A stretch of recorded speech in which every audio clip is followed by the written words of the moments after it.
વિરોધ થાય અને વાતાવરણ તંગ બને અને આપણું આંદોલન જે શાંતિપૂર્વક 24 માર્ચથી ચાલી રહ્યું છે એ આંદોલનને આડા પાટે વાળવા માટેનું કોઈ ષડયંત્ર કરે અને એનો ભોગ ક્ષત્રિય સમાજ ન બને એટલા માટે સંકલન સમિતિએ ક્ષત્રિય સમાજના આગેવાનો સાથે સંકલન સમિતિ સાથે અને કોર કમિટીએ ગઈકાલે ચર્ચા વિચારણા કર્યા પછી આ પત્ર સોશિયલ મીડિયામાં મૂક્યો છે, ફેસબુકમાં પણ આપેલો છે અને એની વાત સ્વયં સ્પષ્ટ છે કે કરે કોઈ અને ભરે કોઈ.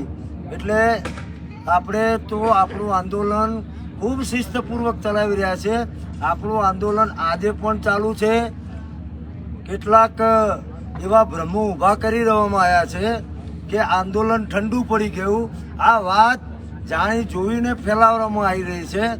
વાસ્તવમાં આજે માણેકપુર, આવતીકાલે આણંદ ખાતે, કરજણ ખાતે, ત્યાર પછી ધોળકા ખાતે અને છેલ્લે મહાસંમેલન એ આપણું જામનગર ખાતે અને અનેક તાલુકાઓમાં આ સંમેલનો ચાલી રહ્યા છે.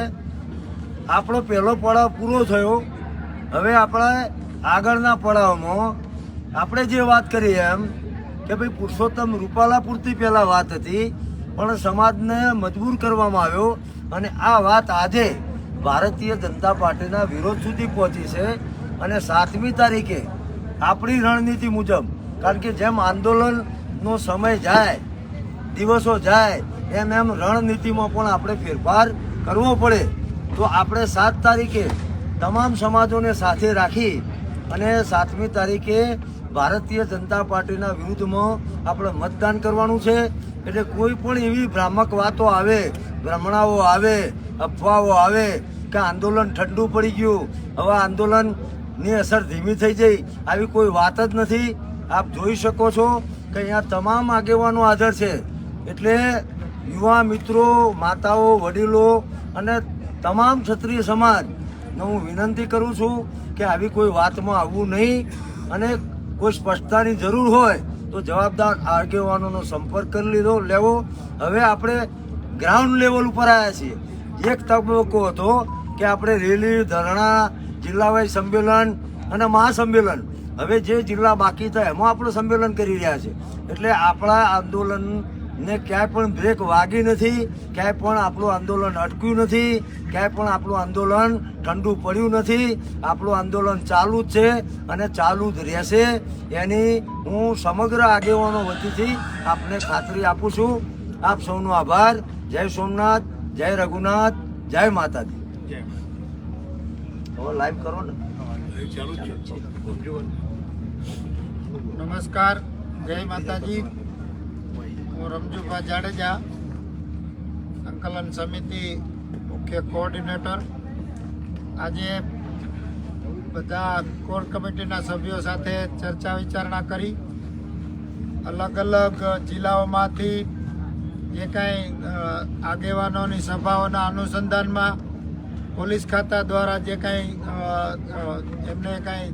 એમની સાથે ચર્ચાઓ કરવામાં આવતી હતી એના અનુસંધાનમાં આપણા સમાજની લડતને કોઈ પણ જાતની અસર ન થાય એના ભાગરૂપે રણનીતિમાં થોડો ફેરફાર કર્યો છે અને એ આપણા હિત માટે કર્યો છે, લડત ચાલુ રાખવા માટે કર્યો છે. એટલે લડતમાં કોઈ પણ જાતનો ફેરફાર નથી, નીતિમાં કોઈ પણ જાતનો ફેરફાર નથી.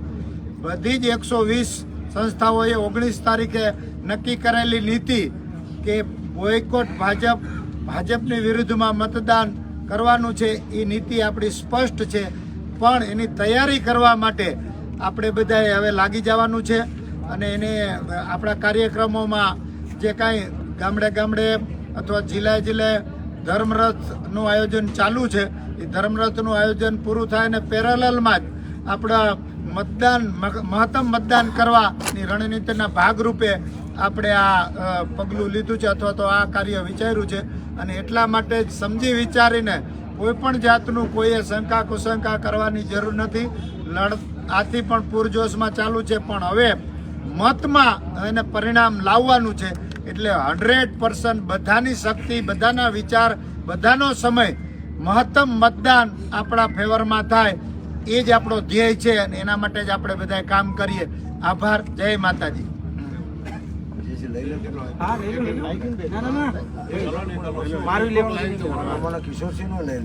જય માતાજી. ઘણા બધા યુવાનોના એવા ફોન આવે છે કે હમણાં એક સંકલન સમિતિ વતી લેટર ઇસ્યુ થયો છે કે કોઈ પણ વિરોધ પ્રદર્શન કરવાના નથી, એટલે આ લડત પૂરી થઈ ગઈ છે, સમાધાન થઈ ગયું છે. એવું કોઈ પણ વસ્તુ છે નહીં. આગળના વડીલોએ કીધું એ પ્રમાણે એક રણનીતિનો ભાગ છે અને જ્યારે વડા